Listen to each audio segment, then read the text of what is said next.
C'est une très belle présentation. Nous avons avancé très vite. Je donne maintenant la parole à Jean-Philippe Maury. Pardonnez-moi, Jean-Michel Maury de Lyon, qui va nous parler des résections oncologiques thoraciques étendues. Probablement par thoracotomie, non? Par voie transvaginale. Cher membre de l'Académie, je vous remercie de nous avoir invités, la SSTCV et les chirurgiens thoraciques, pour discuter un peu de ce qu'on fait actuellement. Alors moi, j'ai un peu l'impression que je vais faire la mouche du coche, là. C'est-à-dire que je vais un peu agiter un petit fouet puis mettre un petit coup de pied dans toute cette belle technologie de Star Trek et de dire, finalement, un chirurgien qui fait de la thoracotomie, c'est un mauvais chirurgien. Bon, je ne crois pas. Deuxièmement, un chirurgien qui fait une lobectomie par thoracotomie et qui prend la journée, je pense que c'est un mauvais chirurgien. Voilà, parce qu'on peut en faire 3 finis à 16 heures sans aucun problème. C'est juste une question d'expertise et puis de réalité. Alors moi, je vais vous parler des résections oncologiques étendues. Bon, je n'ai pas de conflit d'intérêt.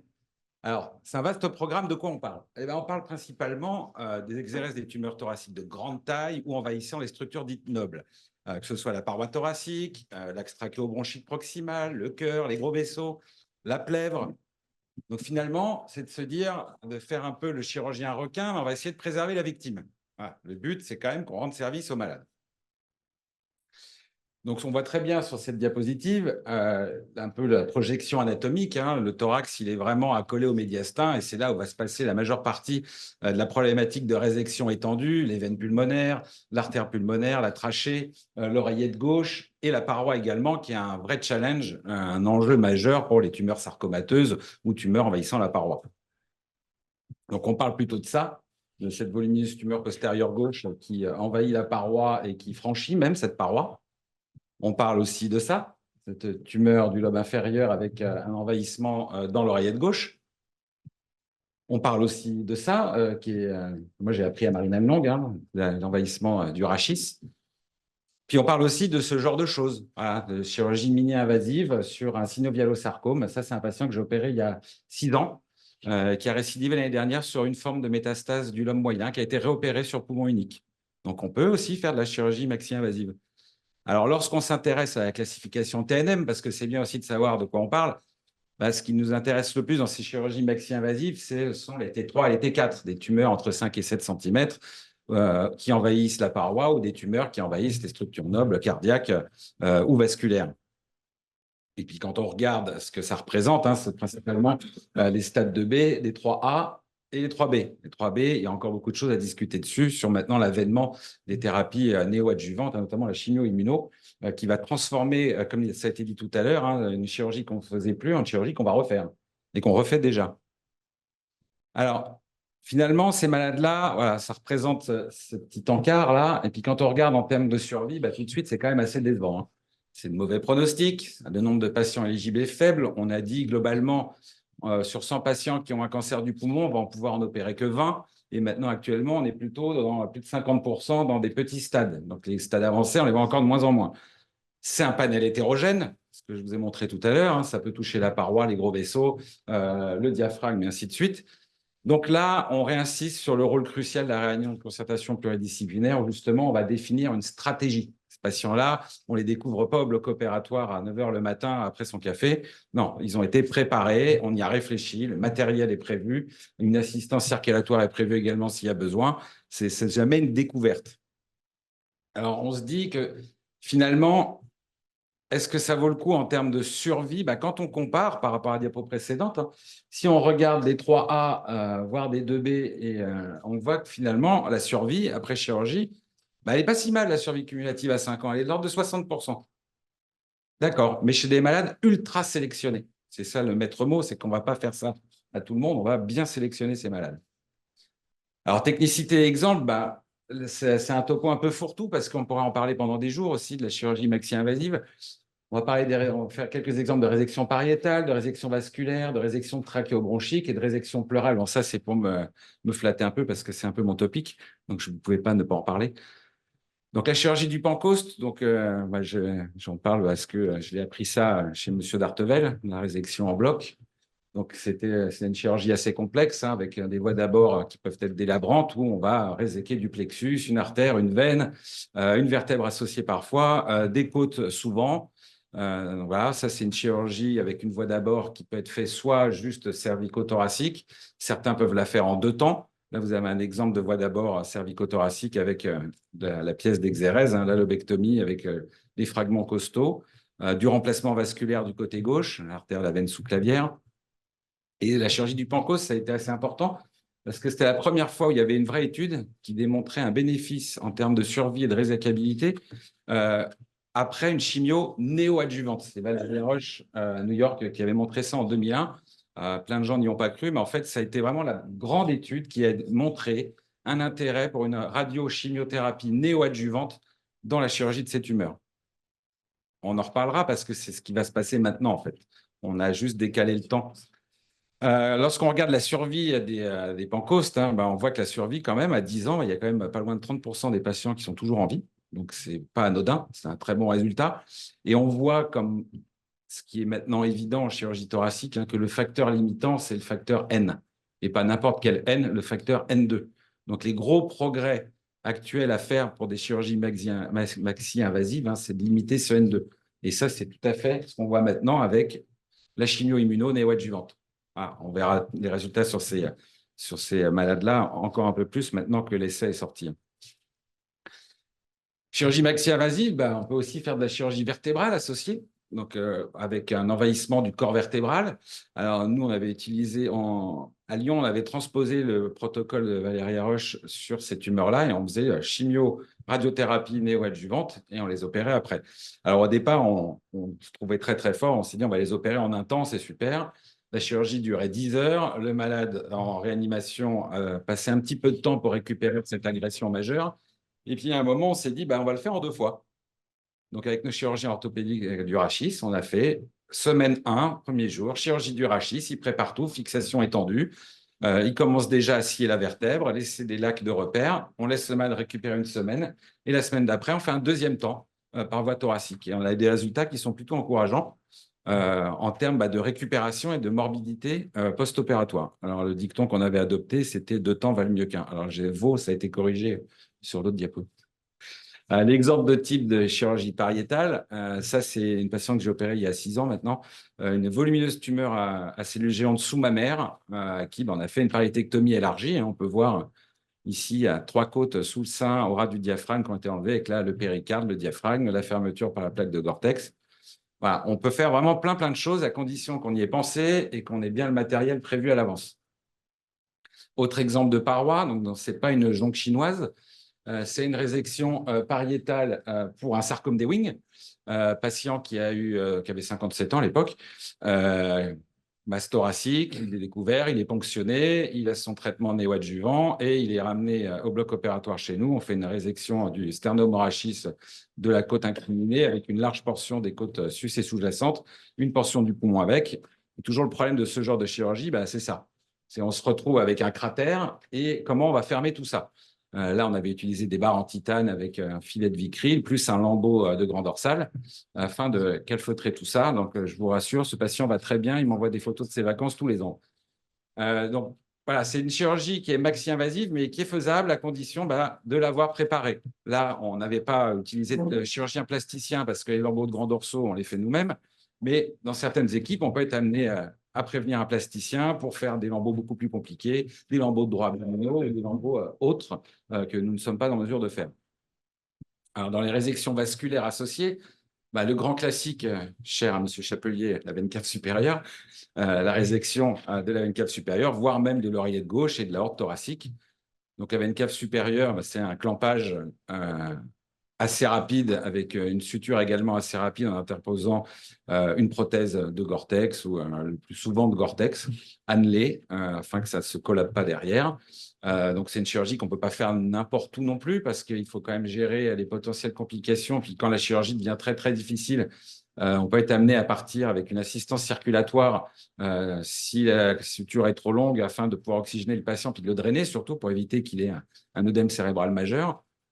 Donc là, on a un exemple de prothèse en Gore-Tex qui part de l'oreillette droite jusqu'au tronc veineux innominé. Alors, toujours pareil, cette chirurgie, chez des patients bien sélectionnés, qu'est-ce qu'on voit, hein? On voit qu'on a quasiment 50% de survie à 5 ans.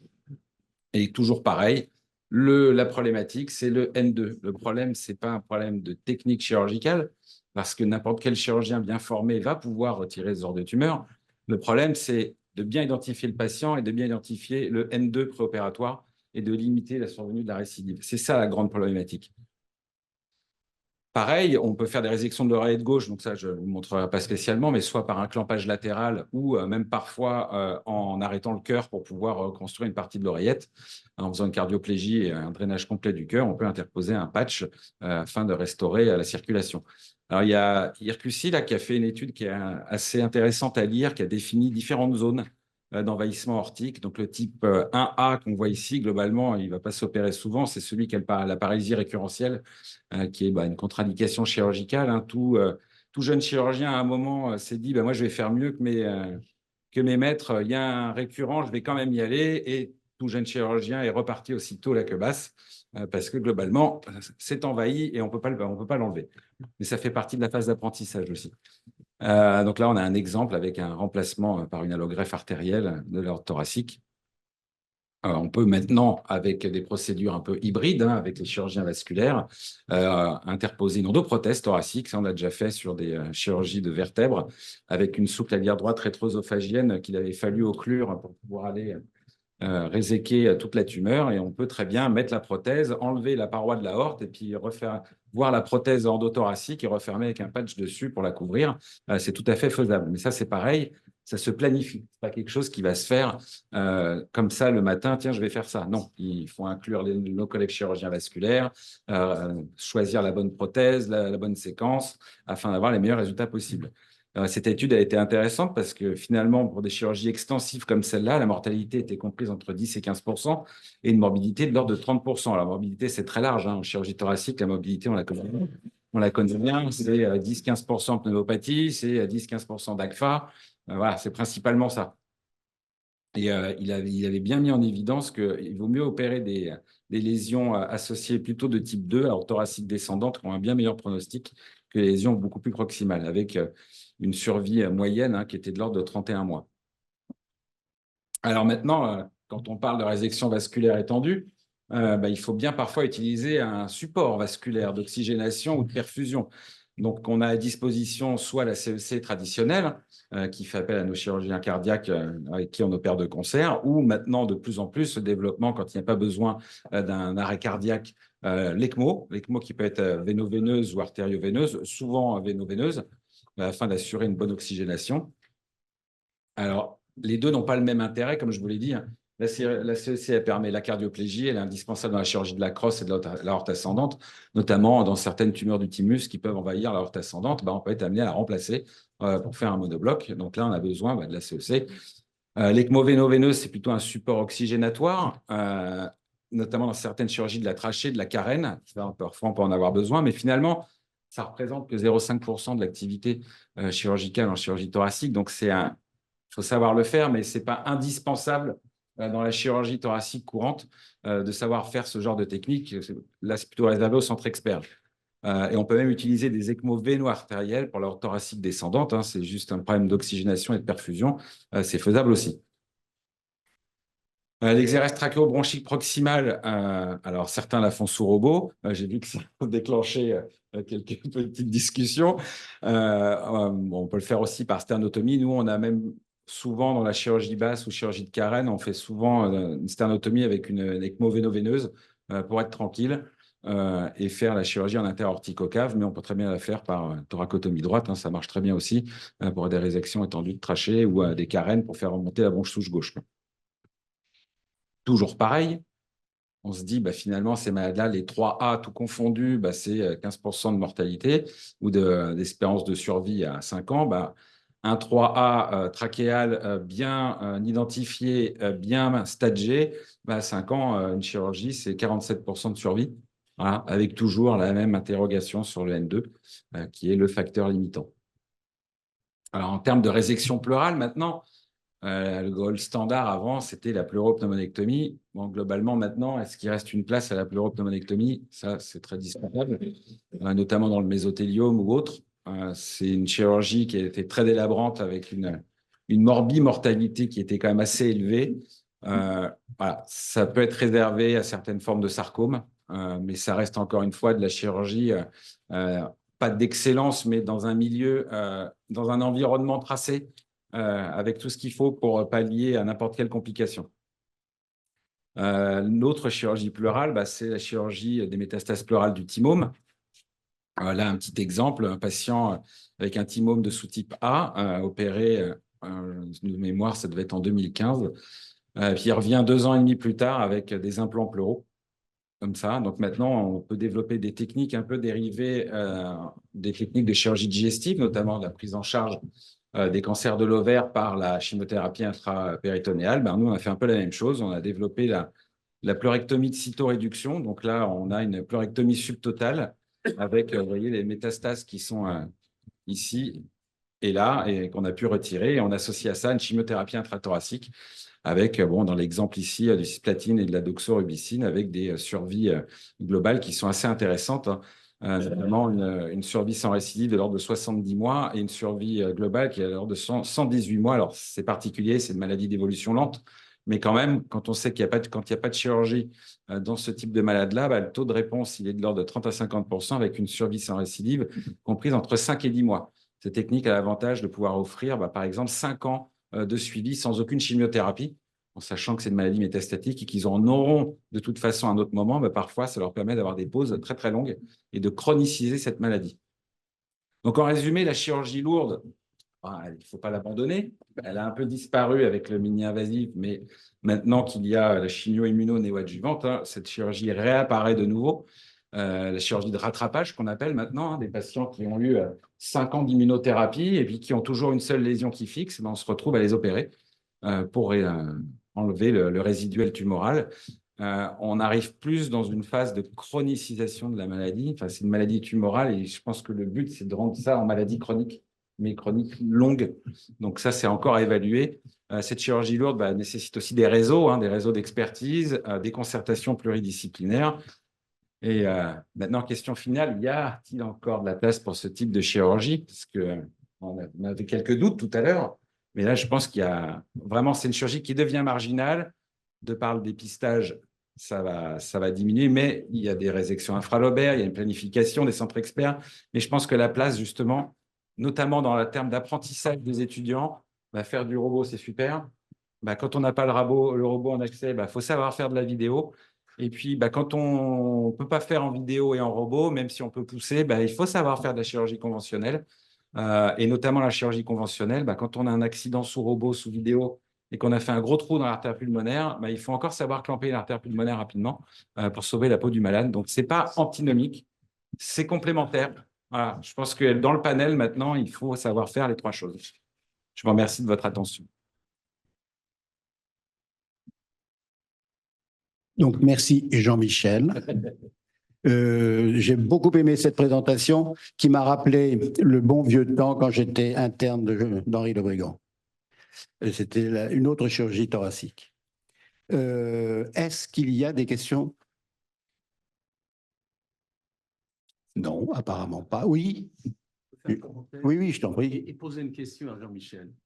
Alors, le commentaire, c'est que je trouve que tu as très bien montré, en fait, cette chirurgie elle n'a pas disparu du tout, que ce soit l'envahissement de la veine cave, de la carène ou le Pancoast, mais tu l'as très bien dit, c'est des patients qui doivent être très bien sélectionnés, et tu as souligné l'importance de la RCP, que le chirurgien soit bien là pour, dès le début, dire la faisabilité ou pas d'une chirurgie lourde ou élargie. Alors moi, je voulais te poser une question, Jean-Michel, parce que vous avez une expertise sur laquelle tu es passé un peu vite à la fin sur les thymomes. Enfin, tu en as parlé, mais je voulais te poser la question où on en est des traitements intrapleuraux, des traitements locaux pour améliorer le bénéfice carcinologique de l'exérèse du thymome, alors même qu'on a un stade 4A étendu. Alors, pour l'instant, les chimiothérapies intrapleurales, elles ont été essayées sur plein de choses, notamment à Lyon, au tout début de l'expérience. Ils ont essayé sur les adénocarcinomes pulmonaires, sur tout plein d'autres étiologies. Et bon, finalement, le résultat est décevant. Ça n'a pas de bénéfice en termes de survie, mais c'est particulier à la maladie, en fait. C'est particulier au thymome. Le thymome, c'est une maladie d'évolution lente, donc qui peut évoluer sur 10, 15, 20 ans. C'est une diffusion métastatique qui est localisée, en fait. C'est une métastase, mais locale. C'est-à-dire que 70% des thymomes récidivent dans la plèvre. Les métastases extrapleurales, finalement, elles ne sont pas fréquentes du tout. Ce n'est même pas la norme. C'est-à-dire que quand on a une métastase d'un thymome en costal ou même en hépatique, c'est vraiment pas fréquent du tout. Et même ces métastases-là, ça vaut le coup de les opérer parce qu'on sait que quand on fait du R0, quelle que soit la localisation, on va augmenter la survie et la survie sans récidive. Donc voilà, pour l'instant, nous, on est plutôt très focalisé sur le thymome. On a essayé un nouveau truc qui s'appelle la PITAC. Alors, dans l'abdomen, c'est ce qu'ils appellent la PIPAC, c'est de la chimiothérapie aérosolisée dans les carcinoses pleurales pour améliorer la résécabilité ou même prolonger la survie. Il y a quand même quelques résultats intéressants, hein. C'est l'équipe du professeur Glenn qui fait ça à Lyon. Nous, on a essayé ça sur un mésothéliome qui n'était pas forcément résécable, mais encore thoracoscopable pour aller faire le bilan des lésions, sur 2 mésothéliomes. Bon, pour l'instant, voilà, ça reste encore à étudier. Alors, on a développé un protocole de projet innovant, mais la fac et l'hôpital nous ont répondu que c'était trop innovant. Voilà, c'est toujours un peu compliqué, la cellule innovation, de pouvoir développer les choses. Mais au moins, la chimiothérapie infrathoracique pour thymome, elle se développe partout. Maintenant, on a réussi à essaimer à droite, à gauche. Donc là, il y a un vrai groupe qui s'est formé et qui va analyser les résultats. On va les présenter à la société sur les centres principaux. Il y a à peu près 70 malades déjà qui ont été faits. Alors, 70 malades, ça paraît très peu, hein, mais dans cette maladie-là, c'est une grosse série, hein. La dernière série qu'on a publiée, c'est 40 malades. C'est une des plus grosses séries mondiales sur le thymome seul, quoi. Donc voilà, c'est vraiment un truc, une niche chirurgicale très Et particulière. là, c'est une série multicentrique, les 70, là, que vous allez Là, les présenter. 70, en fait, on a colligé Marseille avec Geoffrey Briot qui était venu nous voir. On a colligé Dijon, on a colligé Toulouse, on a colligé Cochin pour voir un peu qui fait quoi, comment, et ainsi de suite, pour essayer d'avoir un espèce de protocole unifié national, ce qui serait bien pour pouvoir faire des choses comparatives et avancer. Pas d'autres remarques, pas d'autres questions? Oui. Non, moi j'ai un commentaire tout à fait positif sur cette chirurgie. En fait, c'est le même principe que la chirurgie mini-invasive. L'important, c'est la préparation, c'est l'anticipation, c'est l'imagerie. Quand tu fais des résections de parois, nous on travaille avec des plasticiens, ce qui nous oblige à se mettre autour d'une table, à discuter le type de lambeau, de discuter le type d'exérèse. Quand on fait de la chirurgie des pancostes, évidemment, nous, Rouen, c'était une petite chapelle, hein, c'est pas la cathédrale. Mais donc, ça nous a obligés à pousser, à les travailler. Donc, on fait comme vous du séquentiel. On y croit beaucoup au séquentiel parce qu'il a fallu baisser les morbidités. Donc, je crois qu'on est 2 seules équipes à faire ça. Alors, nous, on ne fait pas une semaine après, on fait 2 jours après. Mais pour la chirurgie, par exemple, antérieure, on fait la chirurgie vasculaire et 3 jours après, on fait la chirurgie de résection. Enfin, voilà, on essaie. Et en fait, le message, c'est c'est pas une chirurgie, évidemment, qui est terminée, puisqu'on a progressé sur le périopératoire, sur les traitements avec l'immunothérapie. 2, le principe de la préparation qu'on a mis en place dans le mini-invasif est encore plus d'actualité dans ces chirurgies très, très lourdes. Voilà. Et puis alors, j'ai vu aussi une petite remarque technique sur les résections de veine cave. On en a fait 2-3 et on a fait un pontage jugulaire, auricule droite, le temps de faire l'exérèse comme un shunt. Et ça marche plutôt bien. Bon, après, il se bouche, mais ça évite d'avoir effectivement des œdèmes. Ça, c'était un petit détail. Merci encore, Jean-Michel. Merci beaucoup, Jean-Marc. Donc, je laisse à Xavier le soin de faire la conclusion. Ben écoutez, chers membres de l'Académie, merci. Merci de votre invitation. Vous avez vu que la chirurgie thoracique est en pleine mutation et va faire face à de nouveaux défis. Chirurgie minimalement invasive, nouveaux parcours de soins, des projets dans la formation des jeunes, dans le renouvellement de notre société et tout faire pour qu'elle redevienne pas l'antépénultième spécialité choisie à l'internat, mais qu'elle remonte dans le top 10. On peut pas rêver trop, mais en tout cas qu'elle ne se retrouve pas dans le bas du classement. Merci encore. Et puis écoutez, je crois que dans 6 mois, 1 an, vous aurez cette fois-ci nos collègues de chirurgie cardiaque. Voilà. Merci beaucoup à tous. Très belle réunion. Nous sommes dans les temps pour ceux qui prennent le train ou l'avion.